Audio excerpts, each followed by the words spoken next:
I asked myself one important question when I enrolled into Jones International University. Why am I here? The first answer that popped into my head was because I want to be successful. Just like me, over 4,500 students attend JIU in hopes of being successful. Now here's what's interesting. Many people say that the key to being successful is time management. Yet reports show that roughly 80 to 95% of students admit to being procrastinators. Now, luckily for me, this means that many of you will be able to relate to this topic because according to these numbers, you too are procrastinators. So this worked out great. Procrastination not only affects you individually. Diana DeLonzer, author of the book Never Be Late Again, says that it costs the American public $3 billion in lost productivity each year due to chronic lateness. In fact, some people enjoy the rush that they get from being late, the adrenaline rush that they get from coming close to exceeding a deadline. They're actually addicted to stress. Did you know that the constant stress of procrastination can have a major effect on your finances, your relationships, and most importantly, your life? By now, some of you may have been able to identify with some of these actions. During this presentation, my hopes are for you to gain a better understanding of what procrastination is, its causes, and how to overcome it. The rest of you can just smile and nod along. I'd appreciate that. So let's just look at what procrastination is. Do you ever wait until the last minute to do something? If you do, no worries, it's normal. Or is it? This term for this act is called procrastination. It's defined by the scholars and super smart people at Princeton University as the act of procrastinating. It's actually putting off or delaying or deferring an action until a later time. I'll give you an example. Have you ever had a course project paper due at midnight, but you didn't get started until 11:30, yet you have the highest score on Candy Crush Saga on Facebook?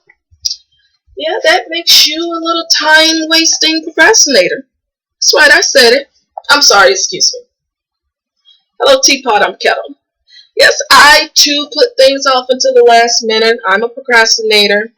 I actually tell myself that it's because I'm a single mom, so I have to wait until the kids go to sleep. Or I actually convince myself that I work better under pressure, so I'll get a better grade. No, I'm just kidding. This is the reason that I chose this topic. Not only to bring awareness to you guys, but to myself as well. For the majority of us, procrastination is nothing but a bad habit that can be corrected. The wonderful people at Carleton University says that procrastination can be viewed as a bad habit which has been reinforced. The report goes on to state that it could also be a way of avoiding and escaping responsibility or the anxiety associated with studying.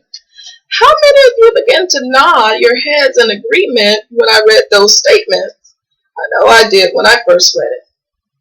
Now, although some of us are aware that we're putting things off, some people do it unconsciously, which could be a sign of internal conflict.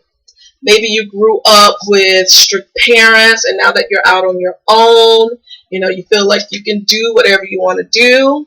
Or you grew up with lenient parents, and you just feel like I'll get to it whenever.